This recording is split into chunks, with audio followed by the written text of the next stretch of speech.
Hello student, स्वागत है आपका आदित्य मैथ्स पे। मैं आदित्य पोद्दार सर स्वागत करता हूं आपका यूट्यूब के इस नया चैनल पे। स्टूडेंट्स, हम लोग लास्ट क्लास तक डिटर्मिनेंट का प्रॉपर्टीज का क्वेश्चन सॉल्व कर चुके थे। आज भी हम लोग प्रॉपर्टीज का ही क्वेश्चन सॉल्व करेंगे।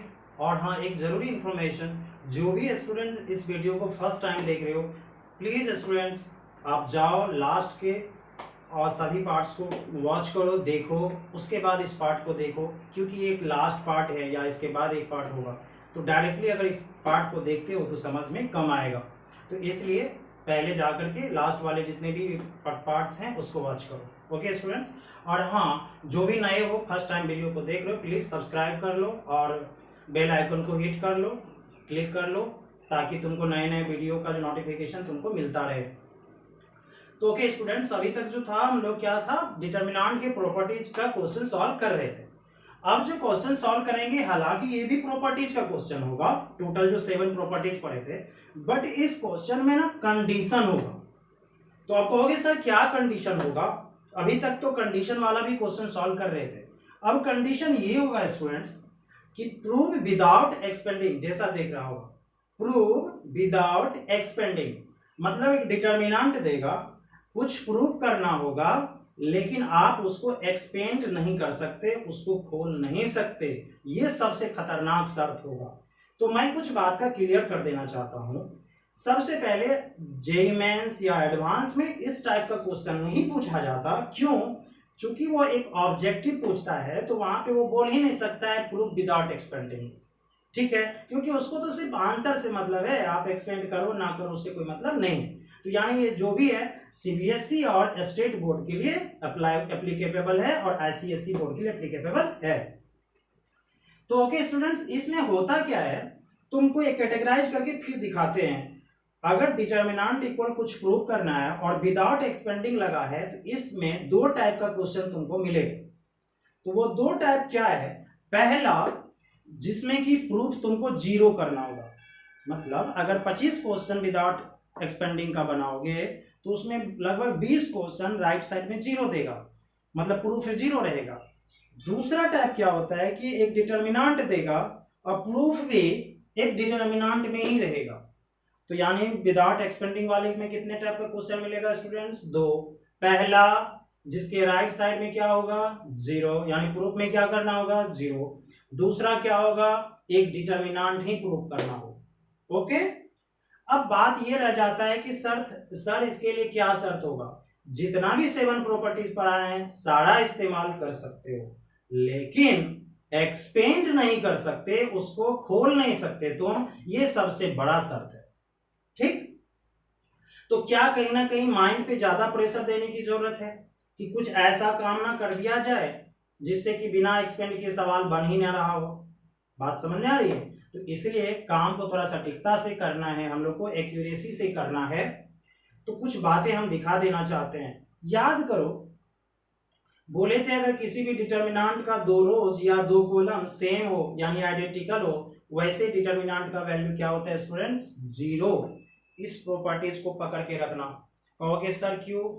क्योंकि जैसा कि तुमको पता है कि जब दो रो या दो कॉलम समान होता है तो वैसे डिटर्मिनेंट का वैल्यू जीरो होता है, तो क्या एक्सपेंड करना पड़ेगा उसको? नहीं ना, तो यानी बिना एक्सपेंड किए ही हम लोग जीरो लिख देंगे। दूसरा प्रॉपर्टी था, किसी भी डिटर्मिनेंट में लगातार किसी भी रो या कॉलम का एलिमेंट जीरो हो जाए सारा, तो ऐसी स्थिति में उसका आंसर क्या होगा? जीरो। तो ये दो प्रॉपर्टी को गांठ बांध के रख लो। एक दो रो या दो कॉलम सेम दिखाना है, एक वो जिसमें तीनों एलिमेंट जीरो दिखाना है। इससे फायदा ये होगा बिना एक्सपेंड किए तुम्हारा सवाल प्रूफ हो जाएगा। और जिसमें ज्यादा टाइप का क्वेश्चंस भी होता है, जो बोले अभी तुमको, जिसमें राइट साइड में जीरो होता है। अब बात रहा दूसरे टाइप का क्वेश्चन का कि सर अगर डिटर्मिनेंट इक्वल डिटर्मिनेंट होगा तब ये बहुत आसान होता है, निश्चिंत रहो। तो यानी फाइनली इस टाइप का क्वेश्चन में कोई प्रॉब्लम नहीं होने वाला, लेकिन थोड़ा माइंड को अच्छे से ध्यान रखेंगे। ठीक है, 2 सेकेंड स्टूडेंट्स।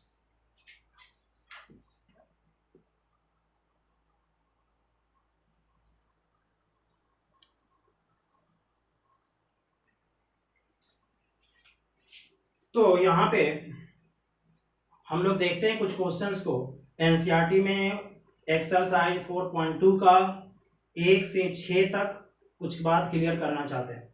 कुछ एनसीईआरटी बुक में कहेगा 1 to 7 विदाउट एक्सपेंडिंग बनाओ। याद रखना 7 तक नहीं है, 6 तक है, गलत है। 7 को बिना एक्सपेंड किए तुम बना ही नहीं सकते, ठीक है। तो किताब में लिख दिया 1 to 7 विदाउट एक्सपेंड, काट देना 1 to 6 कर लेना। इसलिए याद करो 7 नंबर हम पहले बना चुके हैं। तो जब भी विदाउट एक्सपेंडिंग मिलेगा 1 to 6। और एक दूसरे एनसीईआरटी में क्या मिलेगा 1 to 5। तो 1 to 5 मिला तो कोई बड़ी बात नहीं है। आप कह रहे हैं 5 तक ही बनाने, हम 5 तक ही बनाएंगे। लेकिन जो विदाउट एक्सपेंडिंग बनेगा नहीं उसको भी कहिएगा तो कहाँ से बनाएंगे? बात समझ में आ रही है? तो आज हम लोग एक्सरसाइज 4.2 का 1 से 6 तक क्वेश्चन बनाएंगे और उसके बाद मिसेलेनियस में 2 नंबर होगा। मिसेलेनियस एक्सरसाइज 4 में 2 नंबर होगा, यानी टोटल तुम्हारे पास हो गए 7 क्वेश्चंस विदाउट एक्सपेंडिंग का। और कोई भी बुक है अगर उसमें 20 क्वेश्चन भी है, सब में फाइनली यही होता है। राइट साइड में 0 देख लेना, अगर कोई बुक हो आर.डी. शर्मा वगैरह वगैरह जो भी हो, नाम नहीं लेना चाह रहे हो, या उसके बाद डिटर्मिनेंट हो राइट साइड में, वही सवाल होगा। तीसरा कुछ नहीं बना बेटा इसका, बस ये 2 ही टाइप का क्वेश्चन होता है। तो चलो जैसे कि हम एक छोटा सा पहले क्वेश्चन लेते हैं और तुम लोग को दिखाते हैं कि कैसे उसको हम लोग सॉल्व करेंगे। तो लिखना एक्सरसाइज 4.2 का 1 number.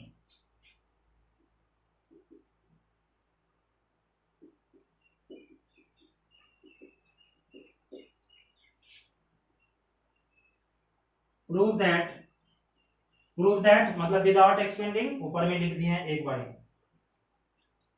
X Y Z A B C x plus a y plus b z plus c बराबर 0।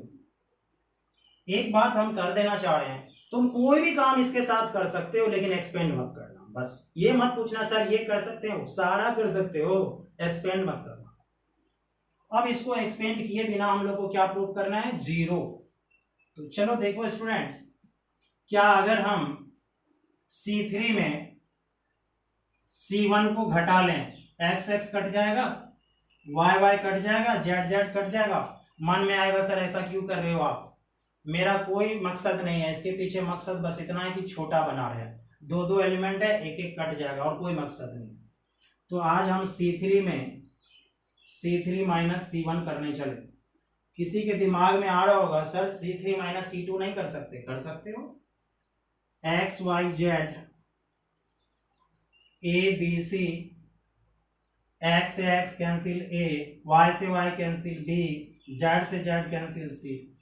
यहाँ पे आए।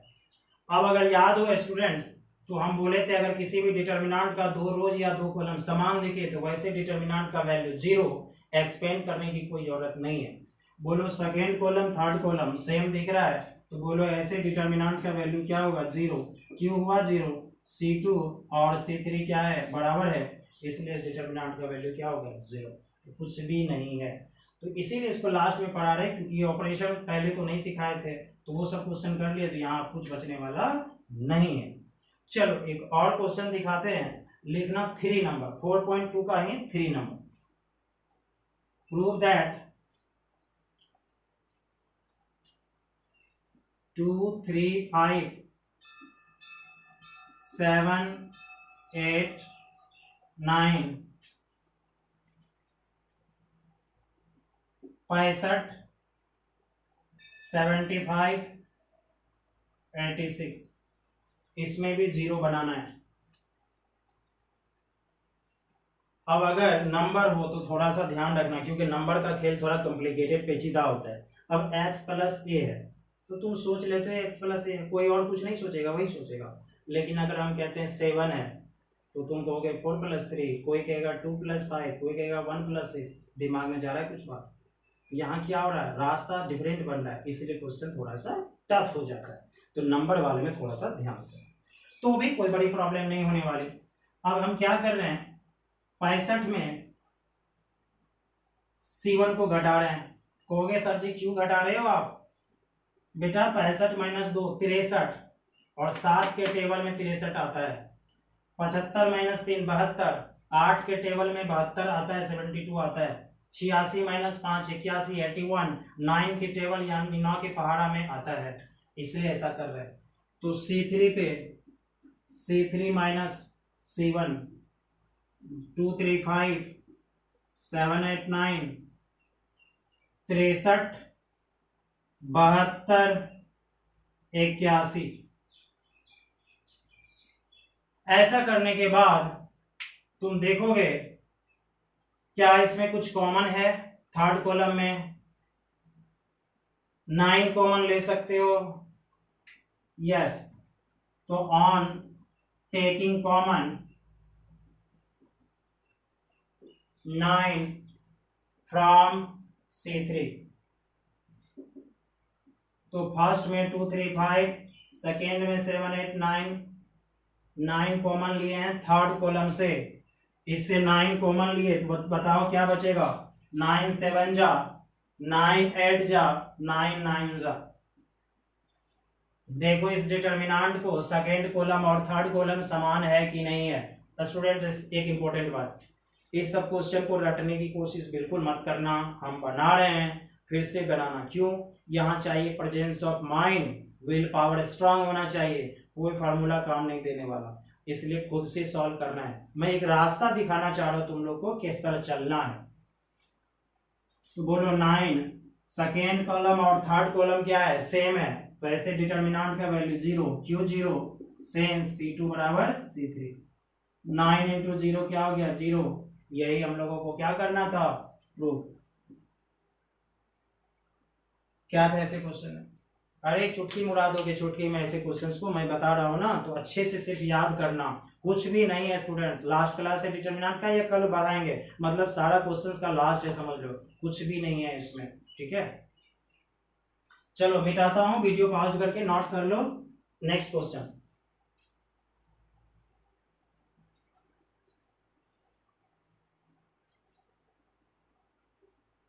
हाइट 4.2 का ही। Prove that B plus C plus A plus B, Q plus R plus P plus Q, Y plus Z plus X plus Y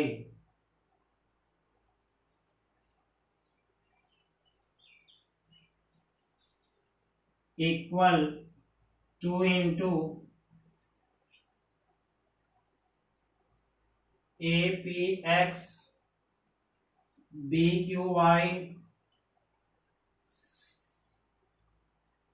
sorry एक बार देख लेते हैं, APX BQY CRZ, ठीक था।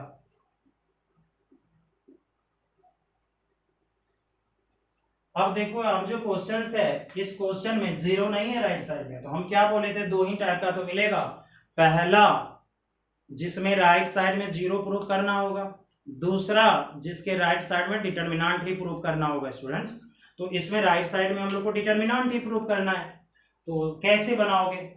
तो आज और निश्चिंत रहना है, एक्सपेंड तो करना ही नहीं, क्योंकि ये भी तो डिटरमिनेंट है। ये तो ऐसे दिख रहा है कि एक्सपेंड करना ही नहीं है, हमको ऐसे बना देना। तो शुरुआत तो कहीं से करना होगा। प्रिंसिपल तुम वही याद रखोगे जो पहले पढ़े हो। चलो जरा देखो, दो, एक बात बताओ, मैं अपना पर्सनल एक वर्ड का नाम दे रहे हैं हम इंग्लिश में, कनेक्टर। बात समझो मेरा, सुन लो ठीक से, कहीं नहीं मिलेगा ना बुक ना किसी सर के मुंह से।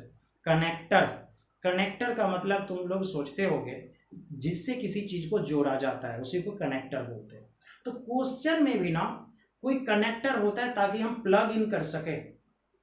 बात समझ में आ रही। इसका मतलब क्या हुआ कि क्वेश्चन को पढ़ो, क्वेश्चन कुछ बताएगा जिससे तुमको रिलेट करके उसमें घुसाएगा, उसमें सवाल में तुमको ले जाएगा, इंटरेस्ट दिलवाएगा। अगर इस क्वेश्चन को ऐसे देखते रहे कुछ नहीं मिलने वाला। एक कनेक्टर चाहिए जहां से स्टार्टिंग हो, जो कुछ कुछ तुम्हारे दिमाग में चल रहा हो वही कनेक्टर कहलाता है, जो सच्ची में वो काम करवा रहा हो, तो वो इसका नाम हम दे रहे हैं कनेक्टर।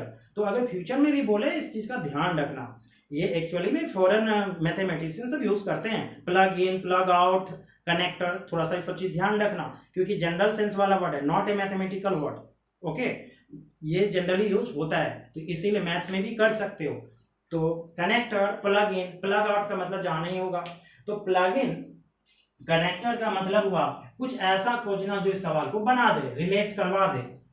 तो यहाँ पे भाई कनेक्टर क्या होगा, अब देखो यहां से कुछ बात बोले। कनेक्टर मीन्स देखना बता रहे, यहाँ दो एलिमेंट्स दो, सब जगह दो, उधर एक एक एक, यही कनेक्टर है। दो एलिमेंट से एक में जाना है, दो एलिमेंट से एक में जाना है, बात समझो, दो एलिमेंट से एक में जाना है, ये कनेक्टर मिल गया, यानी कम करना होगा एलिमेंट को। तो अब यहाँ पे एक बात बताओ, ये सब चीज तुम बहुत पढ़ चुके हो क्या? Same same same same same same same same same. अगर R1 पे सबको जोड़ दें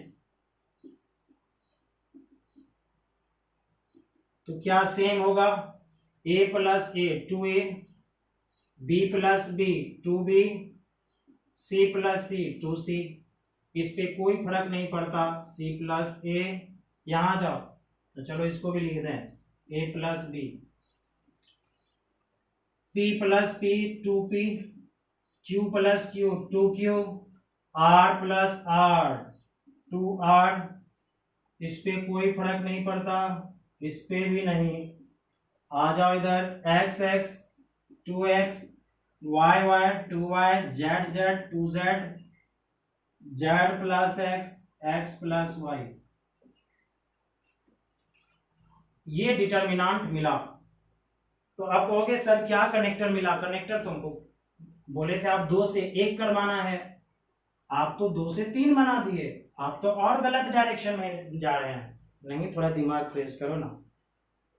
2 से 1 जाओगे तो 2 में से 1 घटाना होगा। मेरा बात समझो, ये सब ट्रिक कहीं नहीं मिलेगा। 2 एलिमेंट्स है, 1 पे जाओगे तो 1 एलिमेंट घटाओगे ना। क्या 2 एलिमेंट से 1 पे जाओगे, कहीं है जो 1 जो घटा दोगे? सब तो 2 है, तो 2 में से 2 गया 0, तो 1 पे कहां पहुंचोगे? तो हम इसको 3 बना दिए ताकि 3 में से 2 घटा लेंगे तो 1 मिल जाएगा। बात समझ में आ रही है? ये एक अंदर की बात बता रहे हैं, ये सब चीज नहीं बताना है किसी को, अच्छे से ध्यान रखना है। तो अब यहाँ पे ये हो गया। तो अब जरा बताओ फर्स्ट रो में क्या कॉमन दिख रहा है तुम लोगों को? कहोगे सर 2 दिख रहा है, बिल्कुल 2 कॉमन लेंगे, मिटा रहे हैं इसको।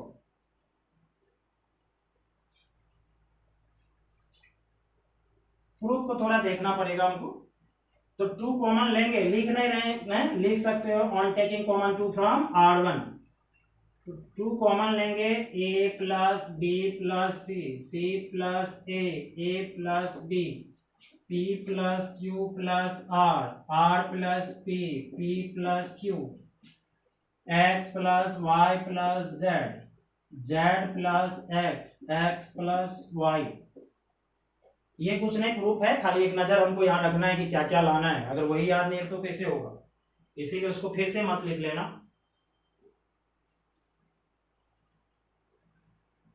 अब कनेक्टर ये था कि 3 से 1 पे जाना था, तो 3 से 1 पे जाना था, तो भाई अभी तक 3 और 2 पे है, तो क्या 3 में से 2 घटाना होगा, मतलब इसमें से 2 वाले को घटाना होगा। कहोगे सर किसको घटाए? तुम्हारी मर्जी, किसी को घटा लो, मैं फ्री छोड़ दिया। अगर इसको घटा लो तब भी खत्म, एगो बच जाएगा, इसको घटा लो तब भी एगो बच जाएगा, तुम्हारी मर्जी। बोले तो R1 में चलो पहले R2 घटा लेते हैं, R3 भी घटाओगे बनेगा, मैं बार बार बोल रहा हूं। तो R1 माइनस R2, बोलना C खत्म, A खत्म, बचा क्या? B, R खत्म, P खत्म, बचा क्या? Q, Z खत्म, X खत्म, बचा क्या? Y। इस पे तो वही रहेगा।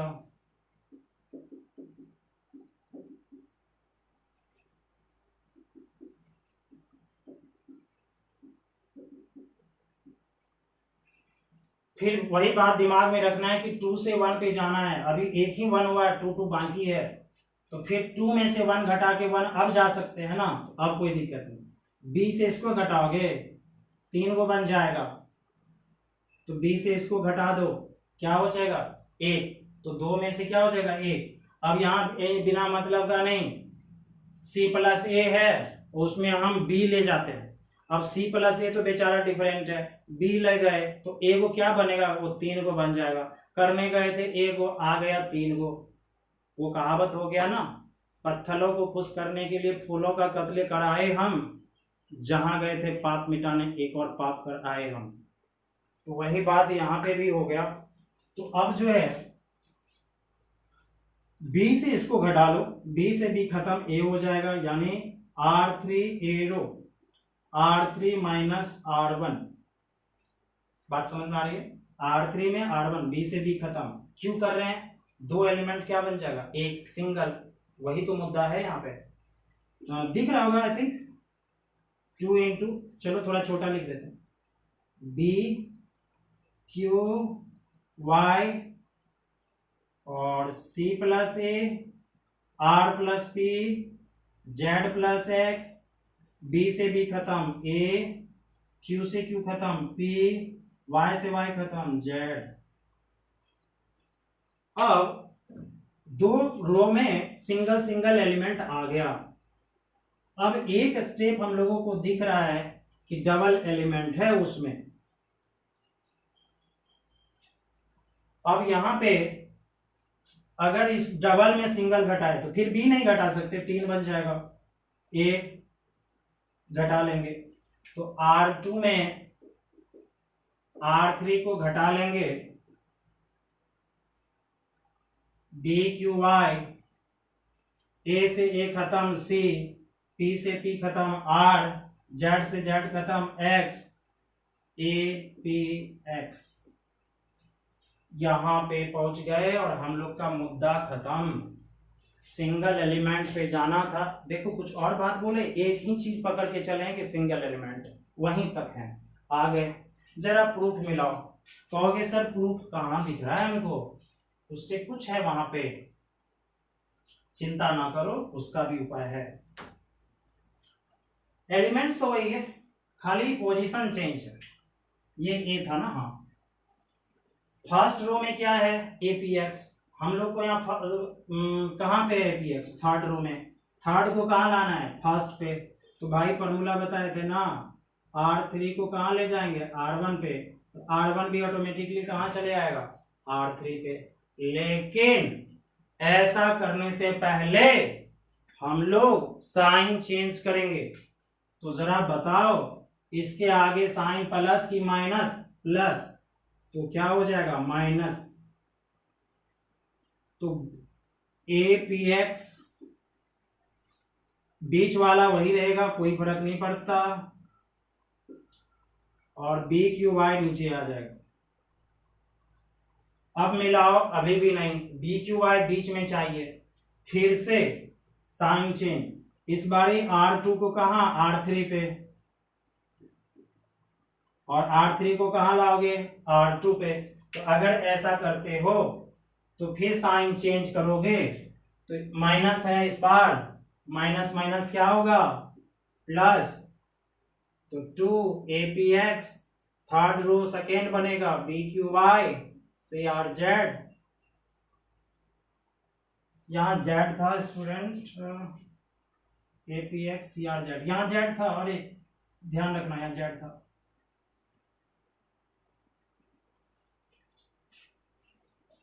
यही तुम्हारा प्रूफ हो गया।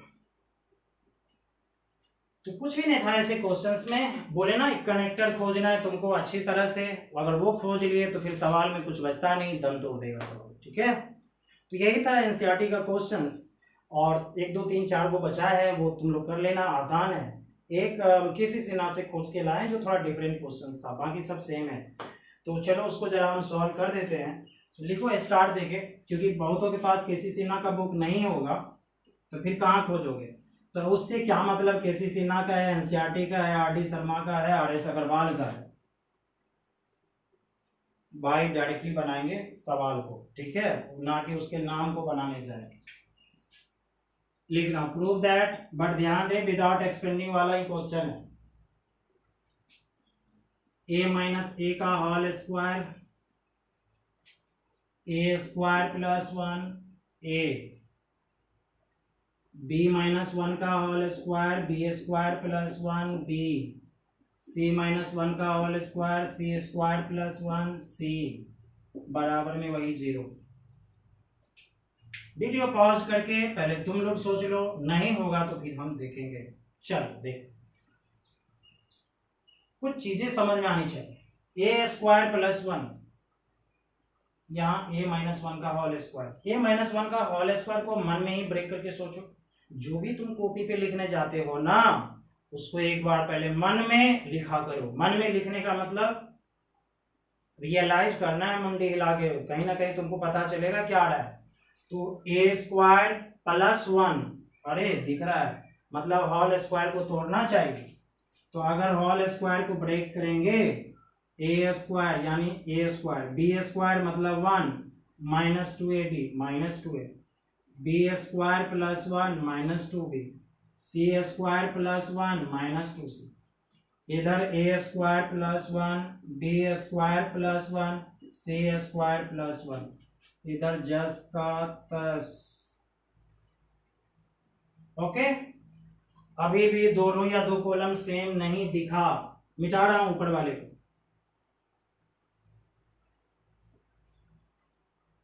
चिंता ना करें। अब कोई कनेक्टर चाहिए तो छोटा करना है, तो छोटा करने के लिए C1 में C2 को घटा रहे हैं। ध्यान रखना, कुछ अपने फीलिंग्स पे थोड़ा सा कमांड रखना।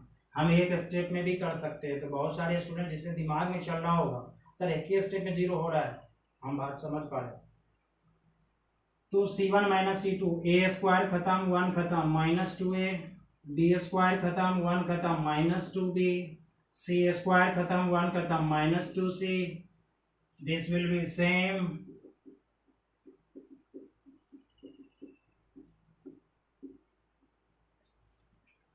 अब अगर यहां तक कर लिए,